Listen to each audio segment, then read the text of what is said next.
Okay, this is the third video that I'm doing on utilitarianism. The first two were intended to be one video, but it got to be a little bit too long, so I had to slice that mofo in half, or not in half, in 1/3 and 2/3 or thereabouts. And so consequently, this will be our third video on utilitarianism.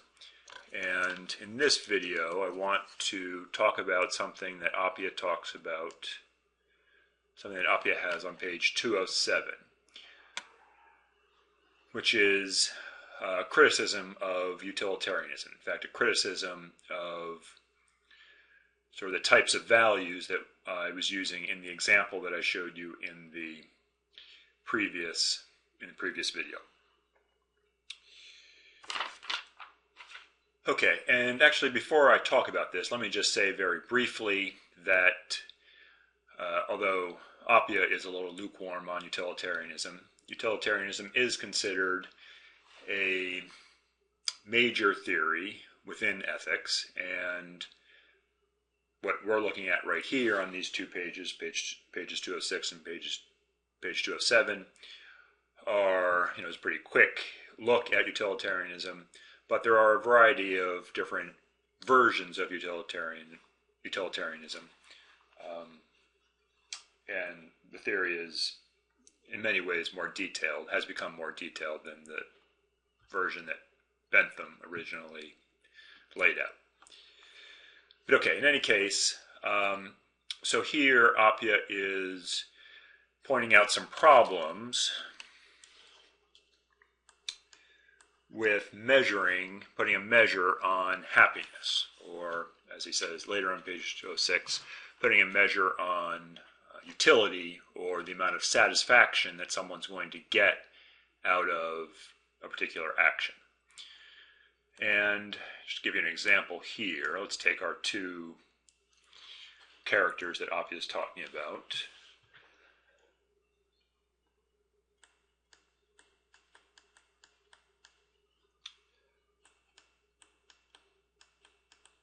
Sarah and James.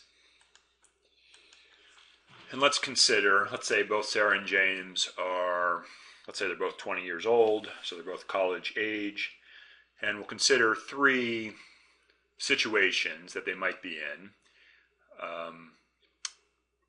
And for each of these three situations, each will give them a different amount of happiness or a different amount of satisfaction.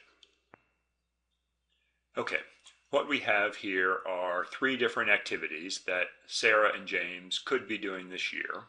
They could be spending the year in the south of France. They could be spending it in college, somewhere in the United States, or they could be spending their year in jail. And for both Sarah and James, they're both going to get the most amount of happiness or the most amount of satisfaction from spending the year in the south of France. They're both going to get the least amount of satisfaction, according to them, from spending a year in jail. And for both of them, the year in college is somewhere in between. And what we've done over here for both Sarah and James is put a measure on the amount of happiness or the amount of satisfaction that they're going to get out of each of these three possibilities. And you'll see that for both of them, our scale goes from 70 to 0. So it's a slightly different scale, let's say, than the one we were using in the previous example. But basically the same idea. And creating a scale like this for any particular individual, either just for James or just for Sarah, is doable. This is not the particular criticism that Appia is focusing on. So there is a procedure. I'm not going to go through it here, but there is a procedure for determining how much, for example, the year in college is worth to Sarah as compared to these other two things, as compared to the year in the south of France and the year in jail. And so we can see for Sarah that the year in college is worth half as much as the year in the south of France. And for James, it's worth, well, whatever that is, a little bit more than half as much as the year in the south of France. Okay, so the problem, however, arises, or the first problem here is that we don't know, in general, which of any two people is happier when when we give them whatever they say will make them happy. So although we know that, for Sarah, the year in the south of France gets a plus 70 relative to these other choices, and the same for James, we don't actually know if these two plus 70s are exactly the same amount of happiness or exactly the same amount of satisfaction for Sarah and for James. The numbers we have here are just relative for each person relative to the other things that they might get. But we don't know. Maybe Sarah's spending a year in the south of France is going to make her happier than it will for James. Just because they both have just because both of them get a plus 70 doesn't mean necessarily that they're both going to be equally happy.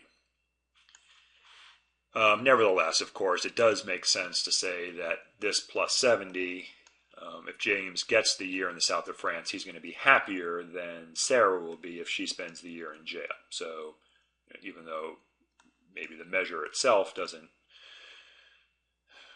tell us that, just common sense tells us that James is going to be, if James is going to be happy with the year in the south of France, and Sarah's going to be pretty unhappy with the year in jail, that if James gets this one and Sarah gets this one, that she's going to be happier.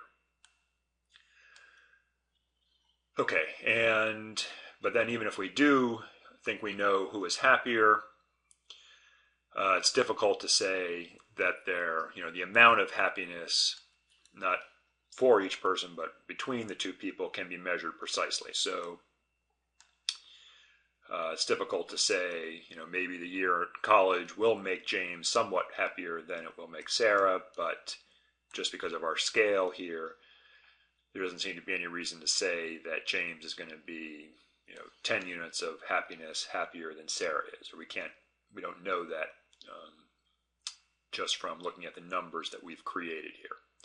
So these problems with comparing how happy Sarah is as compared to James is what Appia calls the interpersonal problem of utility.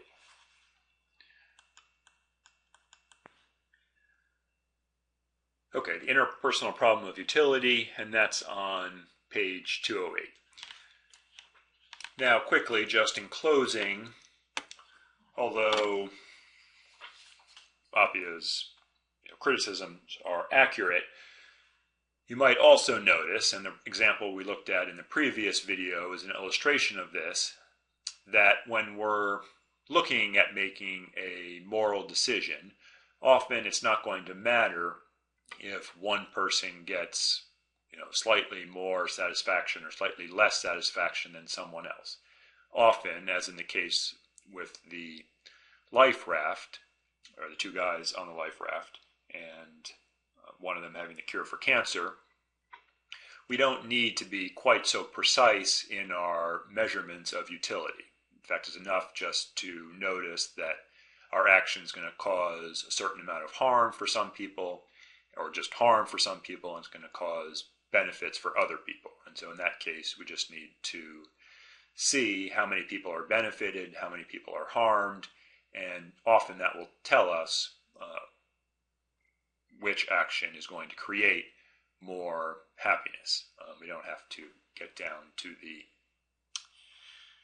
specific values. And for that reason, because utilitarianism does seem to focus on something that's morally important, creating benefits rather than creating harms, it has been a popular ethical theory for the past several hundred years.